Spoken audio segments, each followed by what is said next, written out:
Italian Prime Minister Matteo Renzi is staking his future in Sunday's referendum on the overhaul of the country's constitution, and the result could have consequences beyond Italy's borders, with fallout feared for the European Union. The main threat is seen as a possible banking crisis in a heavily indebted country, which analysts say is too big to save and too big to fail. If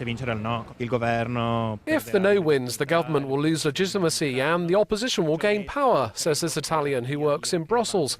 Having said that, I think that saying the banks will stop investing in Italy or that the EU will treat Italy as a second-class country, well, that's exaggerated.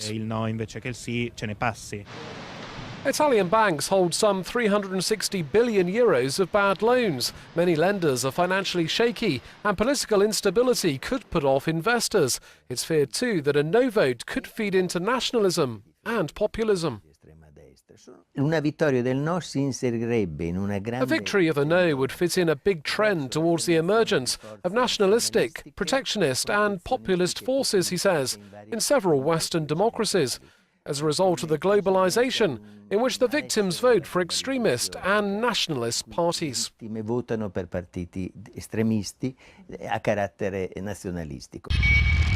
Stephen Tierney is a professor of constitutional theory and the director of the Edinburgh Centre for Constitutional Law. My colleague Mike Walter asked him about the significance of the Italian referendum and how it's galvanized the Italian populist movement. Well, that's the thing. I mean, it's significant because it's a major constitutional change that's being proposed for Italy, reforming the Senate radically, potentially the biggest change since Italy abolished the monarchy. But the really underlying significance, if you look at the Trump election and the Brexit vote, is that this is promises to be another populist event. You see a big opposition movement, a grassroots movement that's tying this referendum to the popularity of the Prime Minister, Matteo Renzi. He's tied his own personal popularity to the referendum outcome.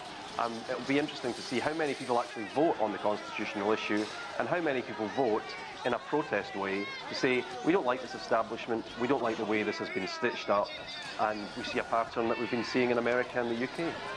We see Brexit, we see the FARC deal in Colombia going down in flames.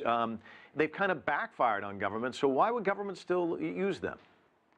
Well, in many ways, governments increasingly don't have a choice. So in some situations, you've got an opposition movement that's pushing and pushing. We had that with Brexit in Britain, whereby the government really were backed into a corner and eventually had to concede that in order to see off parties like the UK Independence Party, a referendum would be the way to do that.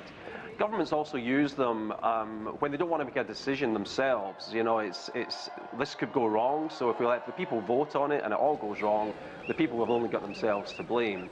And then there's a third thing, which is if you have a really big moment like a peace deal, it's controversial, a lot of people have a lot of angst over it. We had that in Northern Ireland, you saw that in Colombia. You put it to the people, you say to the people, look, we're having to do a deal with people you might not like, we're having to cut them some slack, grant amnesties. We want you to endorse this. So in many ways, governments are holding these things not because they want to, often because they feel it's the only option they have. Stephen, you're in the UK. We saw the Brexit vote, and then we sort of saw buyer's remorse afterwards, and there's no turning back in some of these cases. How do you think that's going to shape things as we move forward? Well, some referendums are irreversible. I mean, the one here that would have been irreversible was the one on Scottish independence in 2014. It was a very narrow, or quite a narrow vote in the end for people to remain in the United Kingdom. The Brexit vote also, I mean, certainly there's no way out of it in the short term. I mean, the government is committed to negotiating the exit of the European Union. It's not inconceivable that somewhere down the line some new rapprochement between the UK and Europe would be established. But yeah, we are seeing referendums on very big issues. I mean, this is one of the interesting factors. Governments can't control them. They don't know how people are going to vote. People are using them to vote, not necessarily on the issue, but against the government. But these things are being held on really, really big issues. So it could well be that a lot of people voted to leave the European Union because they were very disaffected about other things, as we saw in the Trump election, maybe disaffected about the loss of jobs, about trade, about migration. So it's an uncontrollable beast when you throw a referendum into the mix of an already volatile revival of populist politics. It's interesting you brought up Trump, and some might look at that and say, basically, that's a referendum on Washington, people not very happy with Washington deciding to bring in the outsider. But we don't have a national referendum here in the United States. There are referendums in certain states. What's your take on that? Would it be a good idea to have a national referendum, or do you think they got it right? It's very hard to fit a national referendum into a federal system. The American Constitution, its mode of amendment through Article 5, as you will know, is through a supermajority in both houses of Congress, and then ratification by 3/4 of the states. You know, you've got a very difficult constitution to amend. If you were just to superimpose on top of that a straight national 50% plus one vote on massive constitutional issues, you would be unsettling over 200 years of very carefully crafted constitutional checks and balances. So it would be a very difficult thing to throw into the American system. Yeah, today there was a new poll saying that the no are at 51% and the yes are 49%. Yes, it's what the Prime Minister is supporting, while no is what the opposition is supporting. But basically, what I'm thinking is this is not a referendum on the constitutional reform. This is a referendum on Renzi. Everyone in Italy are voting according to what they are thinking about Renzi. Okay, so set us straight on that, because we mentioned, Marco, set us straight on that, because we mentioned before the break how Renzi's very popular these days among other European leaders. How are things going domestically? It's getting worse and worse for Renzi. When he decided to personalize the debate, because when he said a few months ago, he said, if I will lose the referendum, I will resign. Because he said that because he was at the top of the popularity in Italy. While right now, the situation for the migrant crisis, for the economic crisis, is getting worse in the popularity for Renzi. And right now, he decided to withdraw his statement and saying, no, I will continue in any case, whatever the result will be. And this got even worse, the popularity of Renzi. We have to think that a lot of people, the constitutional reform is very complicated to read and to understand for the Italian public opinion. And so the people are deciding, okay, I will vote yes if I like Renzi, or no if I don't like him. I'm just telling you something very funny. There was a video by the Italian television La Sette, who was viral in internet a few days ago, where an Italian journalist was interviewing some people in Rome, and they asked, okay, what do you think about the referendum? And the people, and the guy replied, which referendum? The referendum on the 4th? But I'm not from here. And the journalist replied to the guy, but where are you from? And the guy said, I'm from Bari. It's this Italian city in the south.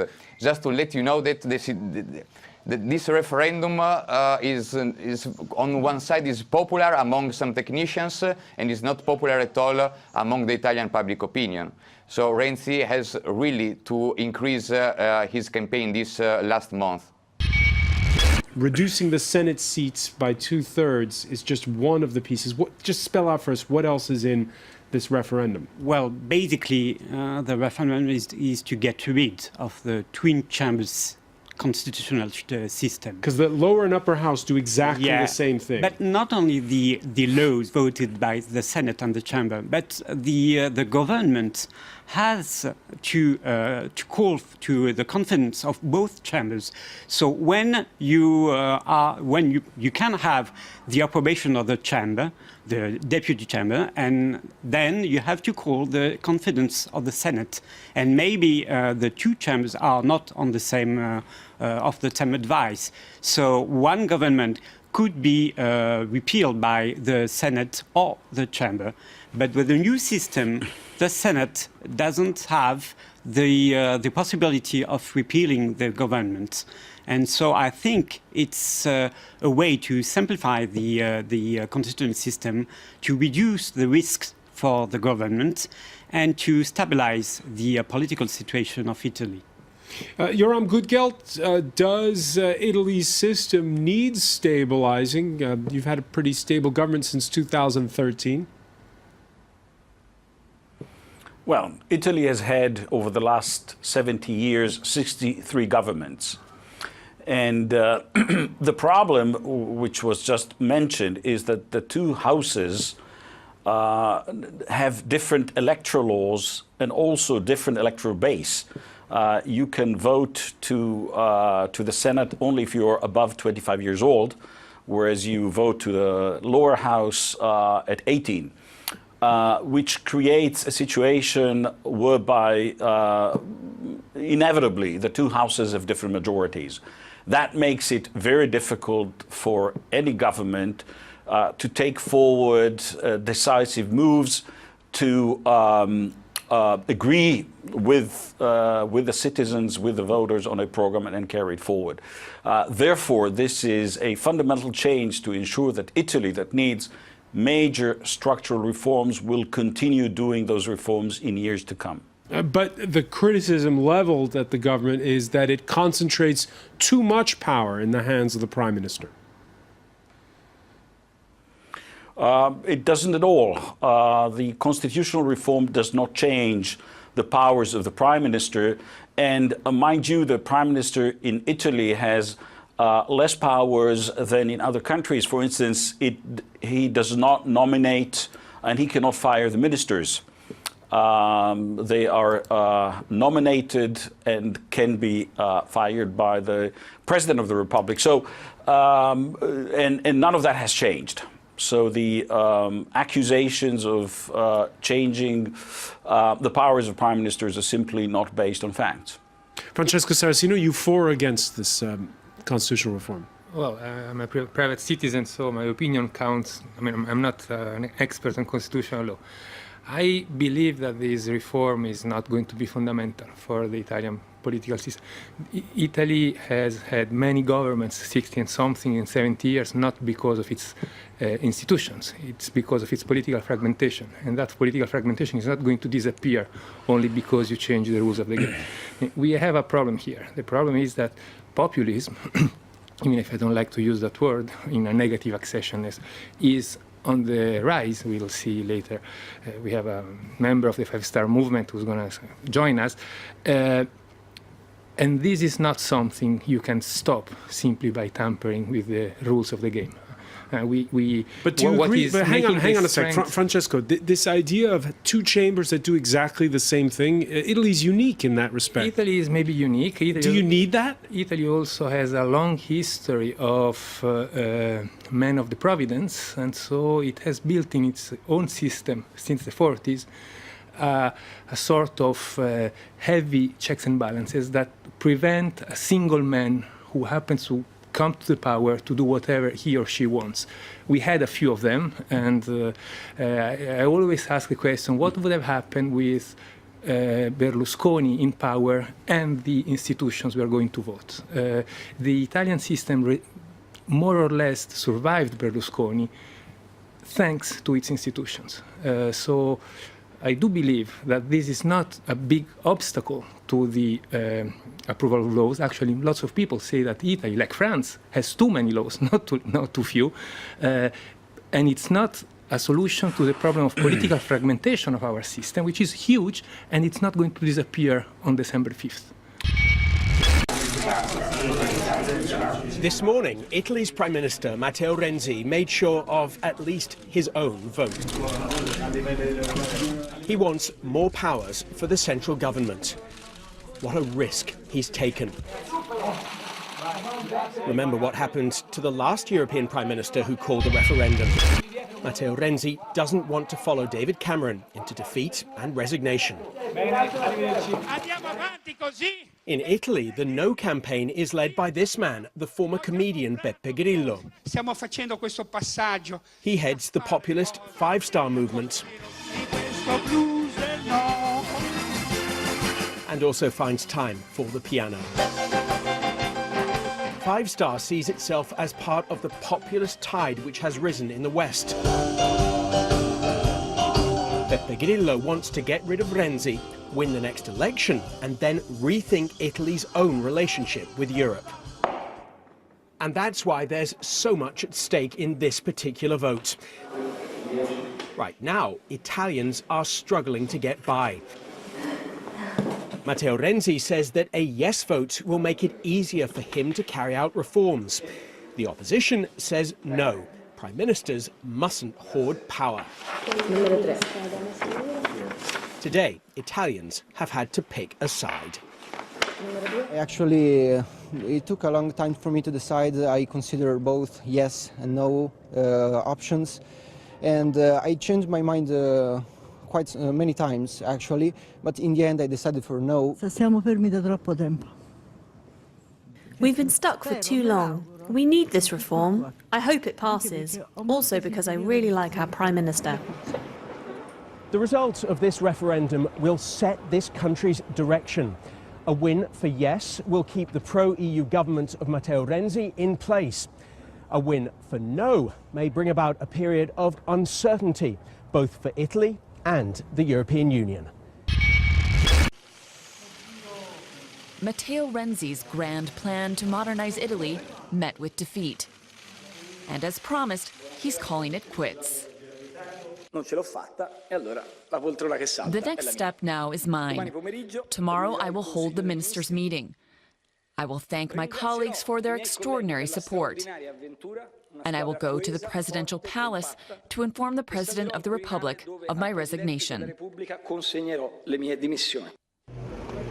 Italian voters rejected a constitutional referendum that would have concentrated power in the central government. For many, the decision was as much about Renzi as the proposed reforms. I voted no, because I want things to stay as they are, and that charlatan doesn't change the Constitution. The victory of the no vote is a signal that the people are tired of austerity and the neoliberal politics of Renzi's government and those before him. The referendum result in Italy has prompted reaction from leaders across Europe, notably Angela Merkel. Berlin is said to be watching events with concern. A key ally in shaping a new vision for Europe, Renzi's departure is being seen as a major blow for the German Chancellor. Merkel said, "I'm sad that the referendum in Italy did not turn out as the Prime Minister wished, because I always supported his reform policies, but it is of course a domestic Italian decision that we must respect." Despite angst over Renzi's defeat, France's finance minister dismissed any notion that Italians had rejected Europe. We must not analyse the Italian result other than a change in the constitution. The Italians voted clearly for no. But if they are asked the question about Europe, they are fiercely favourable to the construction of Europe and an Italy within this Europe. Elsewhere, the head of the Eurogroup attempted to calm fears that the political uncertainty in Italy would have an economic impact. It's a democratic process, and it doesn't really change the situation economically in Italy or in the Italian banks. The problems that we have today are the problems we had yesterday, and they still have to be dealt with. We have noted the result of Italy's referendum on constitutional reform. This is the decision made by the Italian people, and we respect the outcome. China has always paid considerable importance to its relations with Italy, and we're willing to make joint efforts with Italy to deepen mutual political trust, expand cooperation in all fields, and further advance the strategic partnership between the two countries.